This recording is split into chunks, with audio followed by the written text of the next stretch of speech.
Chairman and Ranking Member Green. To the witnesses, congratulations, as my colleagues have mentioned, for your service, and thank you for stepping forward. Mr. Zuniga, for you, have you been to our southern border in the last couple of months to visit any of the facilities, whether they're processing sites, emergency intake facilities?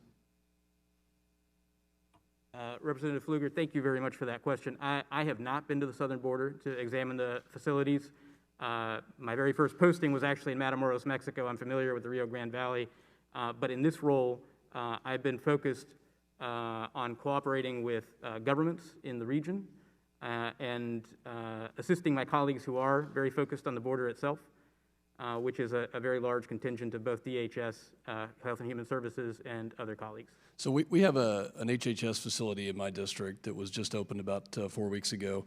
And one of the things that HHS officials are saying in Midland, Texas, and I suspect this is also the same in others, is that the asylum cooperative agreements that were in place and other policies, MPP, that have been rescinded have directly led to an opening, a thought, a perception of opening the border. And right now you can look at the numbers. I think they speak for themselves, whether it's 34,000 in March of 2020, 172,000 in March of 2021. There is an enormous amount of pressure on our southern border. So when will we get, I know there's discussions on these cooperative agreements, when will they actually be put back in place from the State Department's or the administration's perspective? So President Biden, upon taking office, as part of his executive order, suspended the implementation of the ACAs.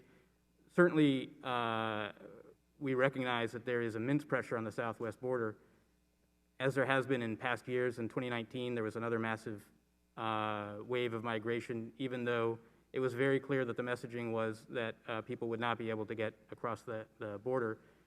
Our assessment is the push factors at this point, and especially now because of the hurricanes and the effects of the pandemic, are driving migration along with messaging, much of it spread by coyotes and others who are making money.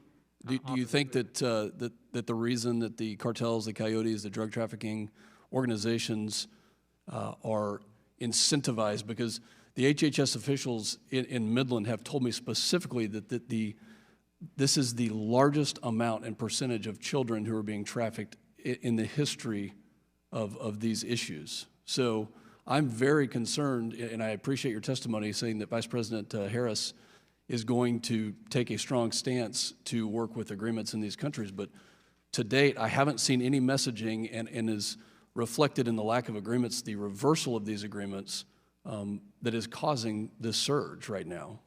So I'd like to understand what Vice President Harris is going to do, what y'all are recommending to her on communication, coordination, and these different agreements with these countries that will stop that surge and actually lead to a more humane way of dealing with some of these folks who are in bad condition.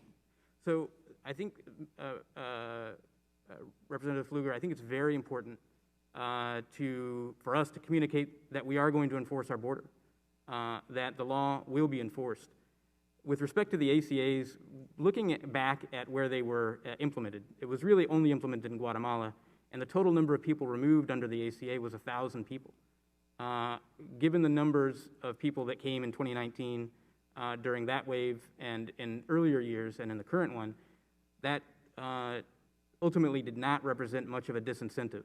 There are many ways to communicate and create a psychology that suggests that people have a better reason to stay than to try to make that dangerous journey.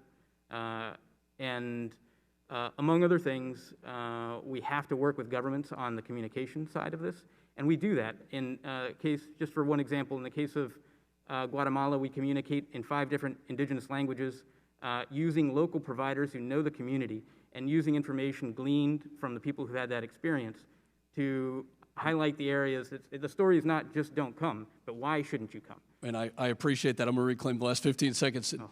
And the comments have been made before. We need to address the root causes, but there are also systemic symptoms that we can communicate better on that tell cartels and those organizations that are trafficking people that it's not okay to exploit children, especially right now. Title 42 should remain in place. It should be applied across the board, especially with the threat of COVID. 10 to 11% in Midland, Texas, in our facility are positive with COVID, and this is just one of the issues that's going on. I would encourage everyone to think about how we communicate. It is imperative that Vice President Harris communicate that our border is closed.